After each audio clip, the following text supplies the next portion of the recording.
Hello, I am Mickey, and I am back. I'm still not getting used to it. I am back with Inglorious reviews for The Flash this week. This week we have Flash episode 13 of season 1. We have they were dubbing the title of Nuclear Man, but it's really Firestorm. With this episode, we have about 3 points to look at, or three main things to look at. We have Firestorm, uh, line of things. And then we also have the Flash, the Nora Allen case reopened by Iris West. And then we have Barry Allen's social life. So first things to talk about. Barry Allen's social life. As we see, he's getting with Linda Park. And he has kind of in and out at the end, but I think he's staying with her. I think that's a good move by the writers because I guess it follows the comics in a sense. He gets rid of Iris. Well, not really, but he moves off Iris, which I think was really good. That was a bit of a drag for a long time, especially for the first, half episode. He's finally found somebody else to, look over. Or not so much look over as in be with, which is good. We can add to his weaknesses, at least, if we're talking about the Flash. Spicy food, not his thing.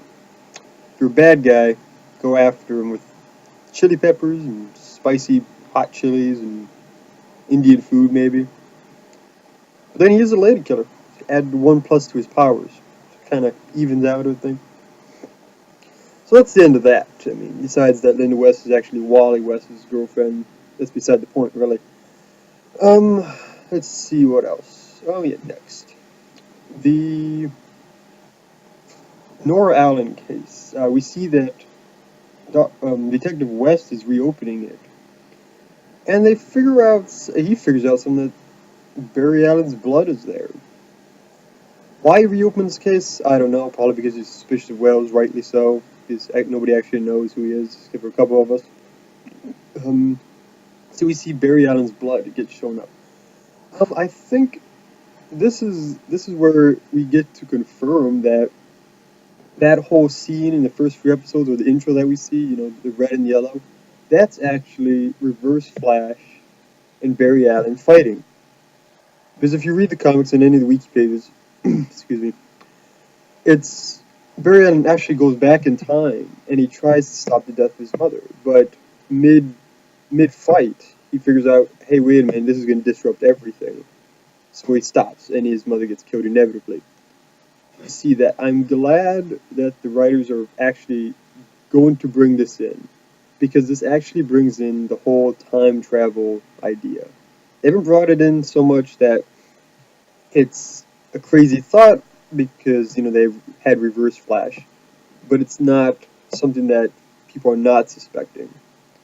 They're going to have to, because it's a main part of the whole science of Flash, time travel, and I think it'll be a good introduction into the whole Speed Force, which they have to do eventually. Since in this episode they've introduced the Matrix, or the Firestorm Matrix, which is our next topic, or my next topic for that matter. So we have that. I think that's good that they're finally doing. They're not pushing it, and they're able to have these 2 to 3 lines of storyline going. The Nora Allen case, Flash's progression as the Flash, and then villains and superheroes. I think that leads into, I don't have very much to say about this at all.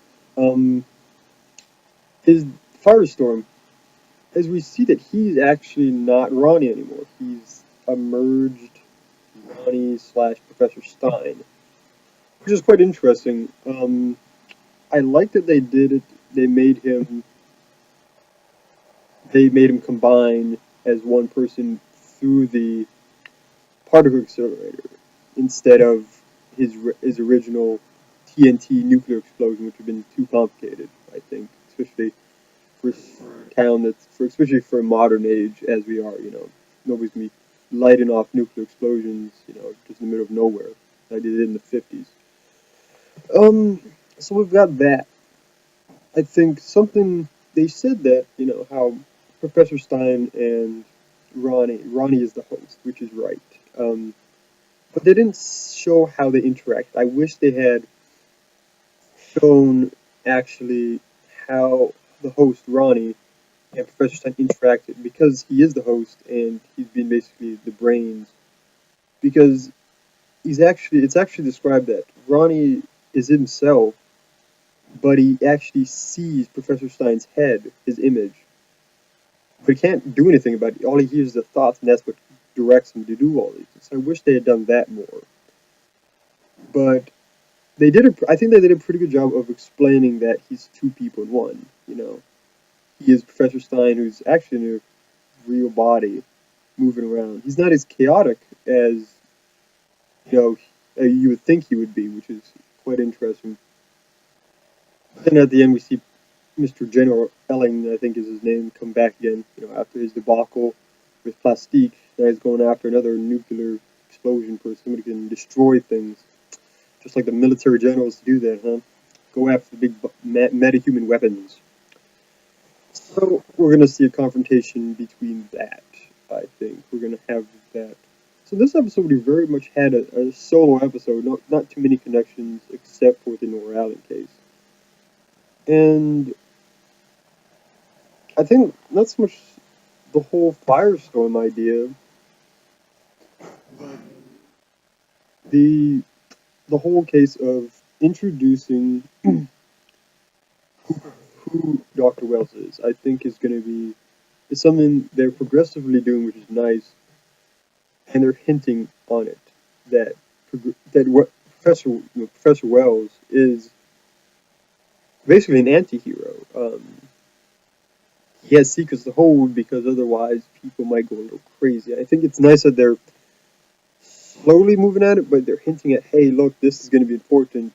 Don't forget about it. I mean, when they show him in the room with the suit, which is basically the Reverse Flash Professor Zoom, as we've confirmed already. The AIs are like, hey, your timetable is going to be shortened. It's like, we know you're from the future.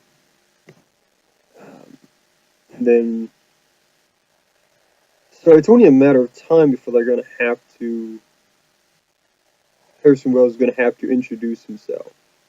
And Cisco now is getting that suspicious thing, which I know. So it's only a matter of time before everybody becomes suspicious. And we'll see how that works. I think overall this was a good episode. It wasn't too exciting. There was not too much to really bash about or even get too excited about. It's very much one of those filler episodes which have important details, which we're going to have to look at, or have to look at the next couple episodes. I think that's about it.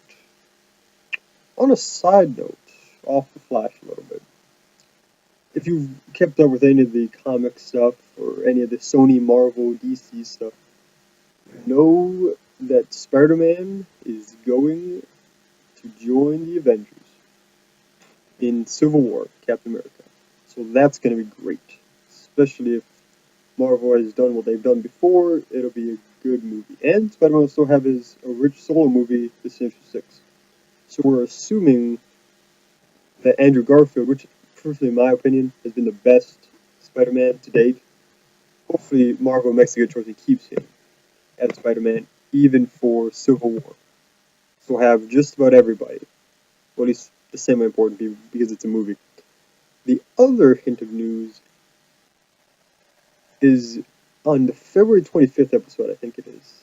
This is going to go towards the Arrow, which is Becky will do, later.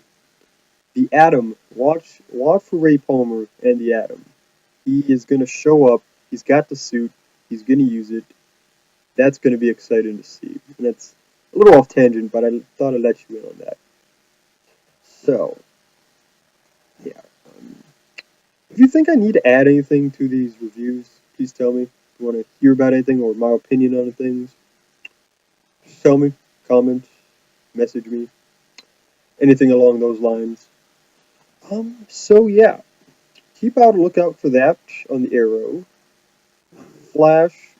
Keep attention to details. I think for these episodes that I watch, that's the biggest thing the writers have done a great job with, is that even though there are multiple storylines, the they drop hints, the whole reverse flash idea, the the time travel, stuff like that. It says, hey, don't forget about this, and I think they've done a great job with that. Besides that, and the little news bits there, I think that's the end of this. So I will see you all next week.